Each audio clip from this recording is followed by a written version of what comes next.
Letter from Birmingham Jail. The clank of the cell door echoed through the dim hallway as Dr. Martin Luther King, Jr. sat on the edge of his narrow cot. The concrete walls of the Birmingham City Jail were cold, but his mind burned with purpose.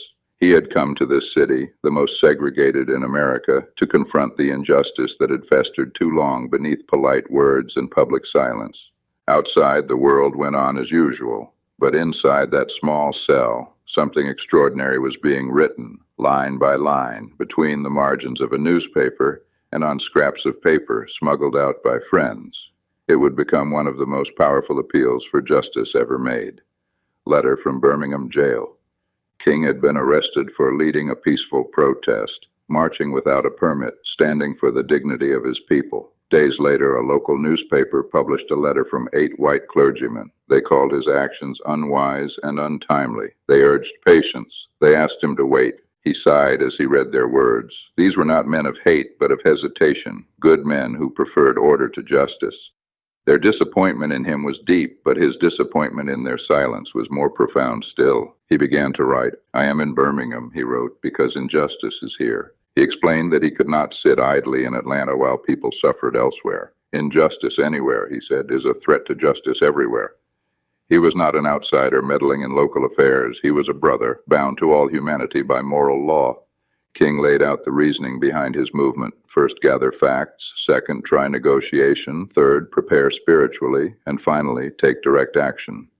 Nonviolent protest, he reminded them, was not meant to create chaos, but to expose the hidden tension already present, to force a community that refused to negotiate to face its own conscience. For years, people had told him to wait, but how long must one wait when their children are humiliated daily, when their fathers cannot vote, when their mothers are turned away from stores and schools because of the color of their skin?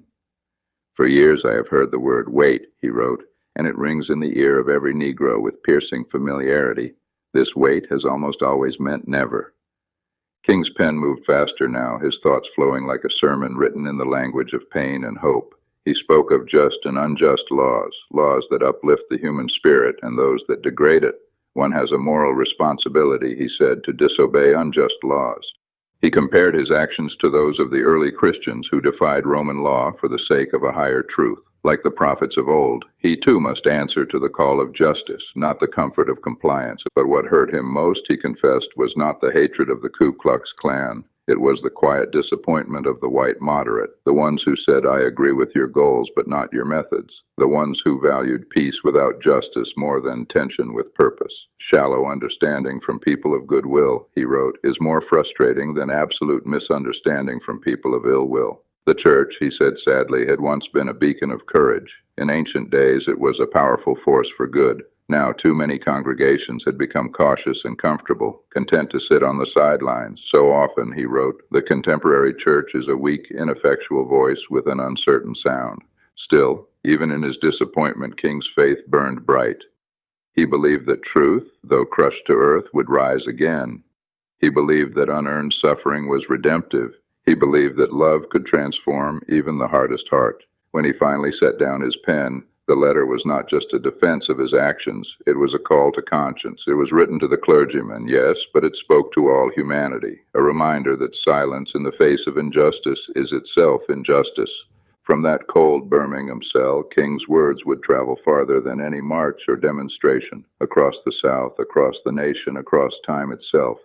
And though his body sat behind bars, his spirit was free, free to speak truth, to love his enemies, and to dream of a day when justice would roll down like waters, and righteousness like a mighty stream.